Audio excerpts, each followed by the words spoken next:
Once you get behind those walls, you might find things you just don't like.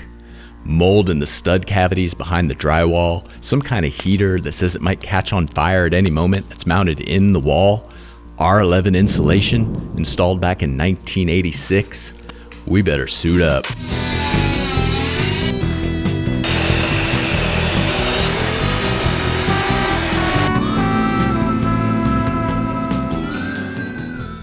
I want to thank y'all that have been subscribed and stayed subscribed over the last couple of years and the new subscribers coming in. The reason you haven't seen a lot of grow on this channel, I hadn't had a grow room, but I got a new grow room, 8 feet by 9 feet. It's a 72 square foot footprint, but she's got 10-foot ceilings. Very excited about that. It might even be 10'1", possibly 10'2".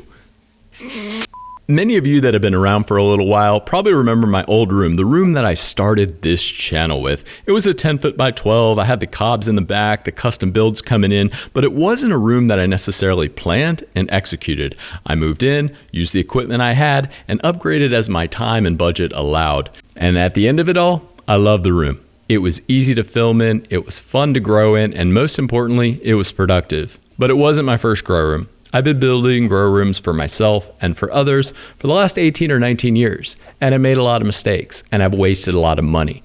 This video and this series, I want to put down a plan and execute on that plan as close as I can, and I hope you'll follow along with me as we cover topics like mini splits, insulation, flooring, and ultimately the equipment we're going to use in this grow. So it's an 8 foot by 9 foot grow with 10-foot ceilings at the highest point, and a 5-degree loft down to the lowest point above the door, which is about 9 feet and change. Stepping into the room, my plan is to have all the mechanicals in one wall so that if I reconfigure later, it's just a matter of moving walls and not plumbing and electrical. So let's talk about electrical. In North America, we have two types of voltage, 115 volt nominal and 220 or 240. I know I'm gonna need one wall outlet for my plugs and accessories. I'd like to have a 220 volt lighting outlet because most LED drivers run more efficiently at the higher voltage. And finally, I'll need a third circuit for my mini split. The question becomes, if it's a 1-ton mini split, I can probably get away with wall power. If it's a 1.5 ton or above, typically I'm gonna need another high voltage circuit. So let's call it one wall outlet, one HVAC outlet, and one lighting outlet. As we continue our conversation about electrical requirements and planning and roughing in, it's important to consult the National Electrical Code in the United States or your country, or consult a licensed electrician. Also, consult your state and local laws to see what falls under licensed electrician work and what you can do as a handyman. For me personally, I'm gonna be running all new stuff. I wanna have a 20 amp breaker, yellow 12 gauge Romex, and a 20 amp wall outlet. Not all outlets are created equal, and many growers that I've met in the past think they can be pulling 1600 watts off an outlet, but they're running a 15 amp outlet. Now, this is not true fundamentally across the board because there's a lot of manufacturers out there. But in general, if you look at the top outlet here that has the little side parts coming off of the outlet, those are typically 20 amp. The ones that are below that just have the standard vertical plugins, those are typically 15 amp. Some of the older 80s and 90s outlets may be 20 amp and not have these perpendicular offshoots, but keep an eye on that. That's a little pro tip for you guys. Check that out, especially if you're getting warm power cords. Now for me, my big hitter is this Quest Hydro DHUI, 500 watts. Now that's half of what my old Ideal Air DHUI did. That was 1,000 watts. So I'm gonna need 4.5 amps there. I know I'm gonna need a 0.5 amp per circulation fan. So, we call that about 6 amps, got some water pumps, some pH meters, et cetera, et cetera. I think I'll be safe with around 10 amps, but having the ability to pull up to 16 amps on a 20 amp circuit, I think that's gonna work great for me. And I think this single circuit in this size room, excluding the lighting and the HVAC, is gonna be just fine. Now for the HVAC, that's a whole video on its own, and I will do that video a little later in the series when I'm ready to install my mini split. I'll show you that installation process and how I came up with the sizing and wattage calculations, grow light calculations, etc. For today, I'm in the middle of a 1 ton or a 1.5. I know a 1 ton would be plenty for this tiny little room, but I have some plans in the future at my home as renovations ensue to break down some walls and maybe upgrade and expand this grow space. So I'm gonna go with the 1.5 ton today. And in the mini split video, we will talk a little bit about the pitfalls of oversizing in the grow room and how that affects dehumidification. But for this video, like I said, general rough guidelines. On wall power, USA 110 volts, you want to have a maximum about 13 available amps. That way when that compressor kicks on and peaks, you don't flip breakers. At 220 volts, it's about 6.5 amps per ton. That doesn't mean that a ton pulls that many amps. It's just that's how much headroom you want to have on the circuit. For me, 1.5 tons, 18,000 BTUs at the 220 volts. This Pioneer mini split that I'm thinking about going with actually consumes between 7.2 and 8.5 amps. So I'll have a 20 amp breaker, 220 volts, and that'll be more than enough for this application. Now, when it comes to the specific lights, I'm going to be using the Chilled Logic pucks in some way, shape, or fashion, but I don't know exactly how many, what configuration. So right now, I just want to try to determine that I'm going to have enough energy. So I'm going to put a 220 in there. If you're using the Meanwell HLG 320 and up, so that's 320s, 480s, and 600s, it would be highly beneficial and much more safe for you to use a 220 volt or up circuit. If you can't, that's okay. Those 320s, they run pretty warm on wall power, 110 volts, especially when you're using a lot of the available power of the driver. If you use an HLG 185s, 240s or below, it's not critical for you to like upgrade to 220 if you don't have an easy way to do that, or if you can't hire an electrician to do that. So don't sweat it. But I will say this, fundamentally, all lighting, whether it's HPS, ceramic metal halide, LED, big driver or small, runs more safely at the 220 or higher volts.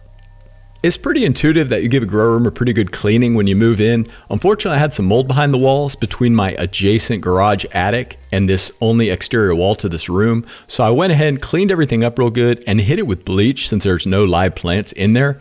I followed up with a product called Concrobium that also helps as an anti-mold and antibacterial, but it leaves a little residue that soaks into the wood and dries and becomes an antibacterial surface or protectant on the wood. If that wasn't good enough, I ran my Quest dehumidifier at about 20% for almost a week while I was waiting on materials to arrive. And then finally, way overkill, I hit the whole studs, everything with some antimicrobial kills, paint and primer.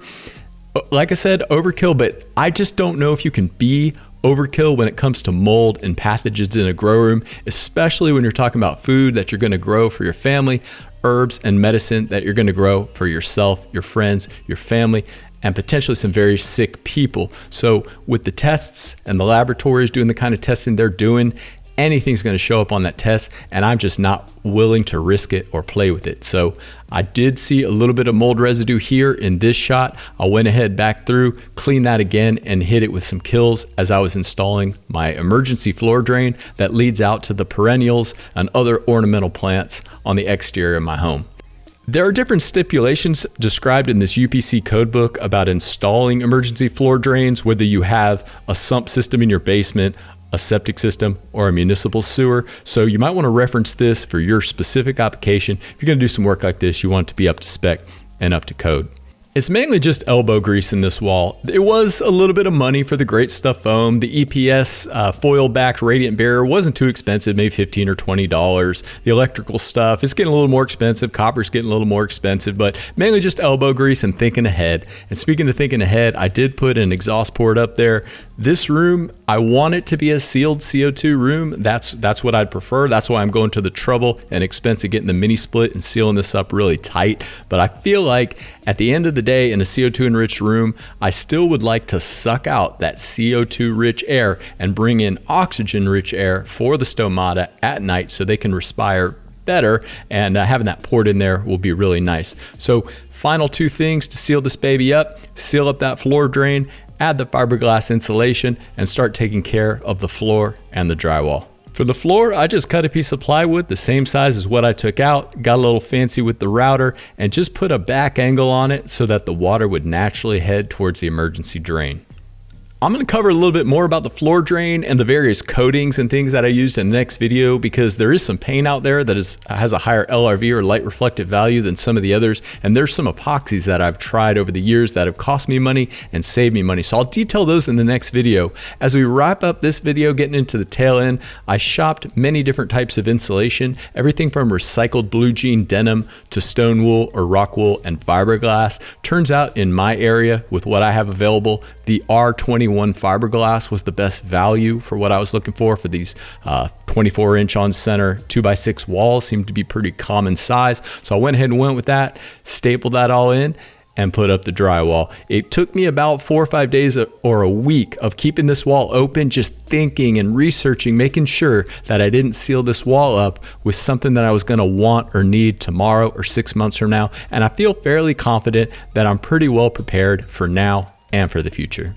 And when you boil it down, that's what this video is. That's what these planning mechanical videos are. It's planning for the future to protect your investment in your home, in your garden, in your plants, in your well-being, and in your safety. If you enjoyed this first video, I encourage you to throw a like on it if you liked it. If you loved it, you may want to consider subbing up, because this is just the tip of the iceberg for this series. My intentions are to use this series as a rebirth of this channel. We're going to get into some Mr. Miyagi stuff, sanding the floor, waxing on, waxing off, and I intend to see this through all the way through growing the plants and harvesting them in this room, so we can have a full chronicle of how this went down, how everything worked out, and if mistakes were made, I'm happy to show those, because my goal is to save you time, save you energy, save you money, and ensure that you have a happy, healthy garden that you actually enjoy working in. So for Grow Mouse, this is Grow House. Thanks for watching episode 1. I hope you stay tuned for episode 2.